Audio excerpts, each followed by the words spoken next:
Good evening दोस्तों, मैं हूं दिनेश के वोरा। बहुत बहुत स्वागत है आपका इस प्रोग्राम के अंदर।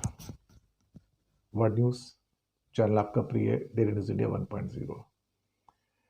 गीता गोपीनाथ जो कि फॉर्मर डेप्यूटी एमडी रही हैं आईएमएफ की, अब वापस हार्वर्ड में एज ए एकेडमिक चली गई हैं। वो $35 ट्रिलियन के दुनिया के डेट के ऊपर बात कर रही हैं कि ये शायद इस समय एक ऐसे लेवल पे आ गया है जहां पर दुनिया के अंदर ये डेट जो है, जो कर्जा है, कोहराम मचा सकता है और वो दिन ज़्यादा दूर नहीं है।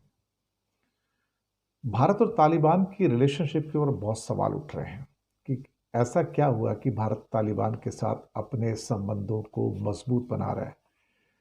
एक तरफ तो भारत कहता है कि मैं आतंकवाद के खिलाफ हूँ, किसी भी किस्म के टेररिज्म के खिलाफ हूँ, और यही मोदी जी और यही बीजेपी के अन्य नेता तालिबान के लिए जो शब्द कहते थे, अब उनकी जुबानें बंद हो गई हैं। अब उसी तालिबान के लिए योगी जी भी प्रोटोकॉल देते हैं, मोदी जी भी प्रोटोकॉल देते हैं, और तालिबान के लिए आतंकवादी शब्द हटा दिया गया है। अब शायद हो सकता है कि ये आतंकवादी इनको सूट कर रहे हैं, जो दूसरे आतंकवादी हैं उनको सूट नहीं करते हैं। पर ये दोगला रवैया भारतीय जनता पार्टी की सरकारों का, ये किसी के भी गले से उतर नहीं रहा है कि कूटनीति के अंदर इस किस्म की कूटनीति भी हो सकती है कि जहां पर आप एक सच में आतंकवादी को गले से लगा रहे हैं, हाथ मिला रहे हैं, प्रोटोकॉल दे रहे हैं। पाकिस्तान और अफगानिस्तान के बीच में जो जंग चल रही है उसमें 48 आवर्स का सीज फायर हुआ है। हालांकि सीज फायर का बीच बीच में वायलेशंस भी हो रहे हैं, लेकिन ये इसलिए हुआ है कि बातचीत की जा सके और अगर कोई शांति स्थापित होने की संभावना है तो उनको तलाशा जा सके। गोल्ड और सिल्वर ऐसा लगता है कि जैसे रुकने का नाम नहीं ले रहे हैं, इनके रुकने की कोई लिमिट नहीं है। अल्टीमेटली दुनिया कहाँ लेके जाएगी? ये कौन सा खौफ है कि लोगों का जो पेपर करेंसी है उसके अंदर यकीन नहीं है, लेकिन गोल्ड और सिल्वर के अंदर यकीन है। और भारत में जो गोल्ड है वो ऑलमोस्ट आप समझिए तो 1.25 रुपए के करीब 10 ग्राम पे, और चांदी धीरे धीरे 2 लाख रुपए की ओर बढ़ती हुई पर किलो पे। क्या कहा जाए, ऐसा लगता है कि जैसे कुछ चीज़ें ज्वालामुखी के अंदर सिमर तो कर रही हैं, लेकिन जो सिमर कर रही है उसके बारे में हम क्या कहें।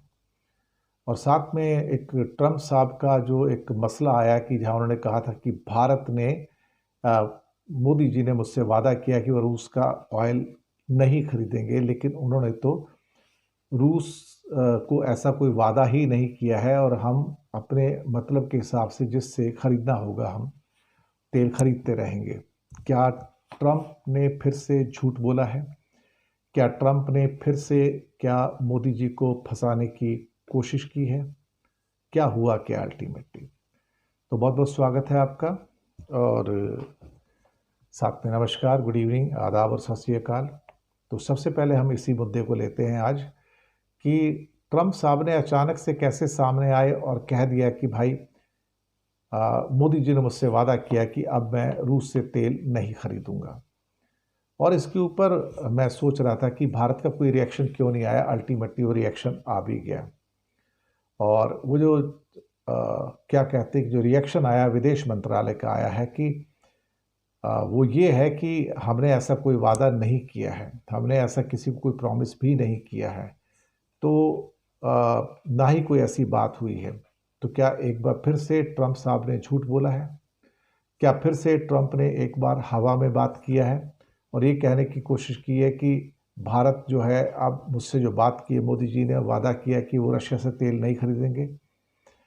अब सवाल ये पैदा होता है कि इतना झूठ बोलने की ज़रूरत क्या है, और अगर ये झूठ बोला जा रहा है तो उसके पीछे मकसद क्या है? कोई तो मकसद होना चाहिए ना उसके पीछे। अल्टीमेटली बिना मकसद के तो कुछ होता नहीं। या फिर ये है कि हर बार मोदी जी को एक कटघरे में खड़ा किया जा रहा है, और ये कटघरा जो है अपने आप में शायद उनका एक किस्म से जो उनकी प्रेस्टीज है उसको भी टार्निश करता है। और ये समझ में नहीं आता कि अल्टीमेटली क्या दोनों के बीच में कोई फ़ोन कॉल से बातचीत हुई है। भारत की मिनिस्ट्री ऑफ एक्सटर्नल अफेयर का कहना है कि ऐसी कोई भी बातचीत नहीं हुई है, ना ही ऐसा कोई फ़ोन कॉल आया है, ना ही मोदी जी ने कोई ऐसा एश्योरेंस दिया है। और विदेश मंत्रालय का कहना है कि it has no information on any telephonic conversation between mister Modi and Trump following the US president's claim that Modi has told him India would not purchase Russian oil. Regarding the comment from the US on the energy, it has been said that we have issued a statement which you can refer to as for a telephonic conversation. I can say there has not been any discussion between Modi and Trump. ये रणधीर जायसवाल जो कि spokes person है उनका कहना है कि क्या हो क्या रहा है। और फिर ट्रम्प साहब ने कैसे कह दिया, I was not happy that India was buying oil and he assured me today that they will not be buying oil from Russia, that's a big step, now we have to get to China to do the same thing. इस किस्म की जो चीज़ें कही जा रही हैं, बिंदास होकर कही जा रही हैं, झूठ बोला जा रहा है, तो कहीं ना कहीं एक शक आता है कि क्या इसका पैटर्न क्या है, स्ट्रैटेजी क्या है। अब चाहे वो चीज़ एक किस्म से कहा जाए तो तेल खरीदने के मामले में लेके बड़ी बड़ी बातें जो की जा रही हैं, जो क्लेम किया जा रहा है, वो क्लेम अपने आप में अद्भुत किस्म का क्लेम है, जो इस लेवल के ऊपर, एक टॉप लेवल पे, डिप्लोमेटिक लेवल के ऊपर अगर इस किस्म के वाहियात किस्म के दावे किए जा रहे हैं जो सच नहीं है, तो फिर अल्टीमेटली भारत का विदेश मंत्रालय भी अल्टीमेटली गुस्से में आएगा और वो भी कहेगा कि हो क्या रखा है। तो भारत के इस रुख को लेके काफ़ी बवाल मचा हुआ है और अल्टीमेटली भारत को ट्रम्प साहब के जो सो कॉल्ड, जितने भी सो कॉल्ड उनके एक किस्म से वक्तव्य आ रहे हैं, उसको निगेट करने में भी दिक्कत आ रही है। चलिए कोई बात नहीं, लेकिन something bad is happening. Geeta Gopinath का एक बड़ा इंपॉर्टेंट स्टेटमेंट आया और मुझे लगता है कि हमें उसके बारे में बात करनी ज़रूरी है। गीता गोपीनाथ जो थी वो IMF की डेप्यूटी चीफ थी और उसके बाद अब ये हार्वर्ड में वापस चली गई हैं। उनका कहना है कि अमेरिका के शेयरों में जो फॉरेन की जो हिस्सेदारी है रिकॉर्ड लेवल पर पहुंच गई है और उन्होंने बहुत बड़ी चिंता जताई है। उनका कहना है कि अमेरिका का शेयर बाज़ार ऑल टाइम हाई है, अगर गिरावट आती है तो $35 ट्रिलियन एकदम से स्वाहा हो सकते हैं। ये रकम अमेरिका की GDP से ज़्यादा है और 2000 में जब .com का बबल टूटा था तो उससे जितना नुकसान हुआ था उससे कहीं ज़्यादा इसके नतीजे हमें भुगतने के लिए तैयार रहना चाहिए।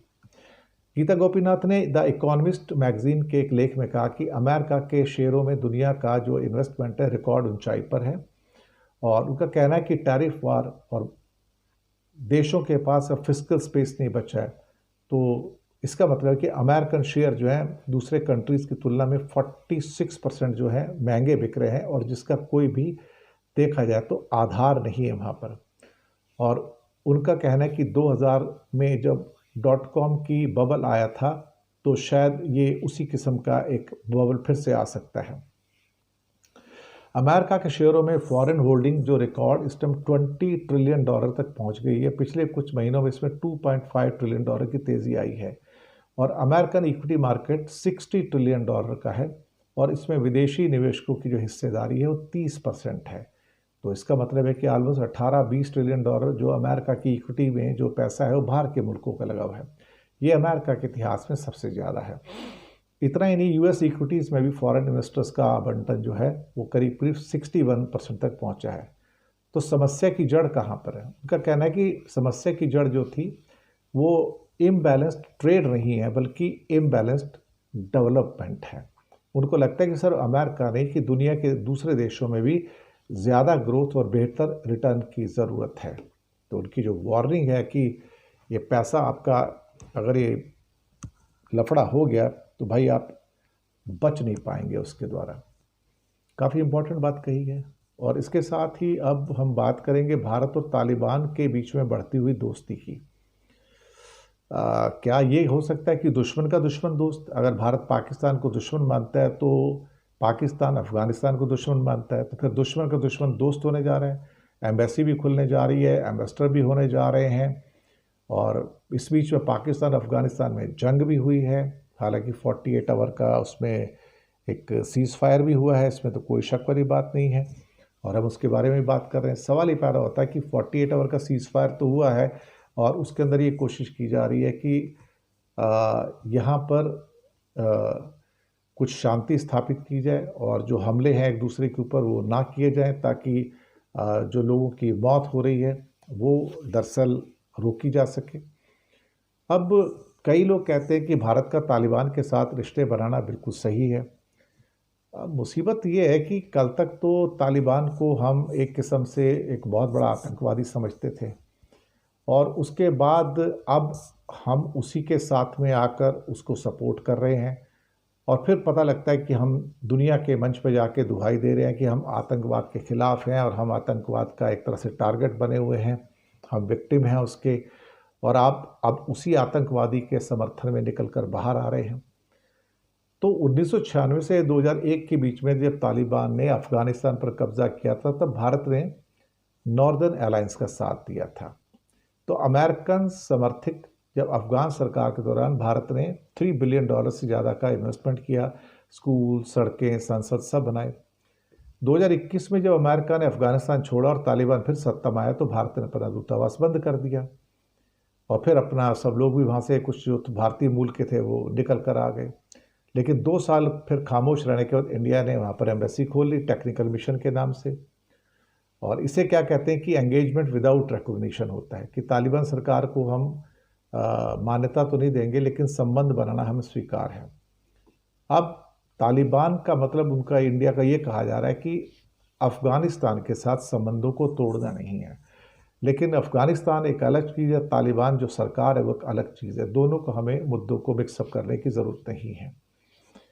अब ले दे के जो भी हुआ है और जैसे भी हुआ है, हो सकता है कि पड़ोसी का पड़ोसी जो कितना ही बुरा क्यों ना हमारा दोस्त हो सकता है, लेकिन फिर उस स्टोरी का क्या होगा, उस प्रिंसिपल का क्या होगा जिस प्रिंसिपल को हम हमेशा से ये कहते आए हैं कि भाई कहीं ना कहीं हम आतंकवाद के साथ नहीं हैं, आतंकवाद किसी भी रूप में हो। और मोदी जी के कितने स्टेटमेंट हैं, योगी के कितने स्टेटमेंट हैं आतंकवाद के ऊपर, तालिबान के ऊपर स्टेटमेंट हैं। आज शायद वो स्टेटमेंट उनको चेहरे के अंदर जब वो झांकते होंगे आईने में तो शायद मोदी जी और योगी जी दोनों उस आईने से अपने चेहरे को बचा रहे होंगे कि हमने तो ये कहा था, लेकिन आज मुसीबत ये है कि आज we have to eat our words.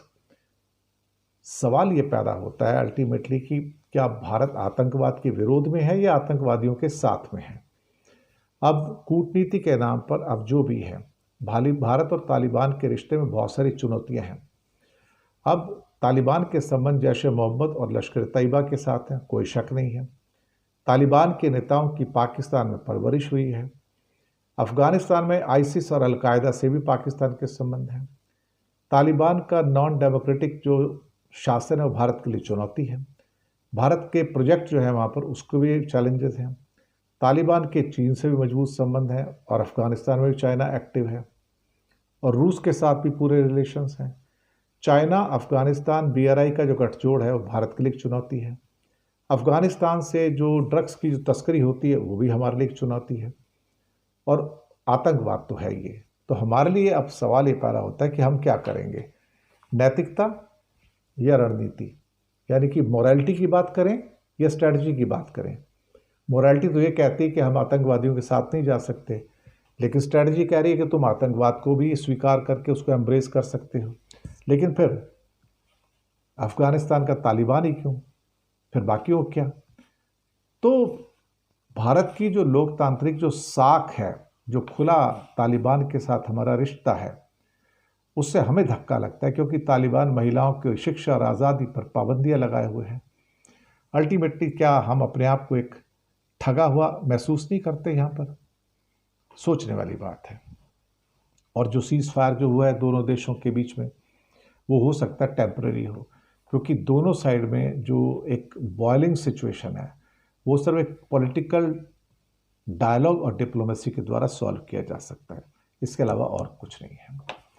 आखिर में बात करेंगे गोल्ड और सिल्वर के शूट अप होने की। गोल्ड ऑलमोस्ट 1.25 लाख पे और silver almost touching the 2 lakh पे।